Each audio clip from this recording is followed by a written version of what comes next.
en la creación, el Dios supremo entre el hombre, Ñanderú, papá, Tenondé, Ñanderú, nuestro padre, Papa, el último, y Tenondé, el primero, cuenta León Cadogan en su libro Algura Pritá, crea en primer lugar la palabra y hace que la palabra forme parte de su propia divinidad. La palabra es sagrada, por eso la costumbre de ellos es muy poco hablar, y cuando hablan se convierten en Ñengatú, que Ñengatú para nosotros es el parlanchín, el hablador, para ellos Ñengatú es el que dice las palabras sagradas, es palabra Ngatú perfectas. Angatú es perfecta. Perfecta. Que viene de Marangatú también. También en Mana, Ingatú, que fue Maná, es lo irregular, lo normal. In es la negación.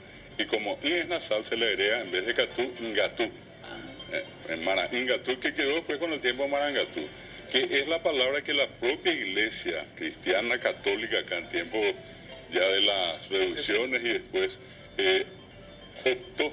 tomó del mundo guaraní para referirse a los santos, que son seres perfectos, y se encontró la palabra en guaraní, hasta no hace mucho, y en algunas de las ediciones de la Biblia en guaraní, dice Ñahendú, Tañandeyara, Mateo Marangatú, Rupié, Lucas Marangatú, Rupié, Juan Marangatú, Rupié, Marco Marangatú, Rupié.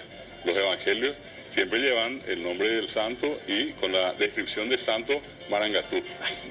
Imagínese, hoy coalamos de cara.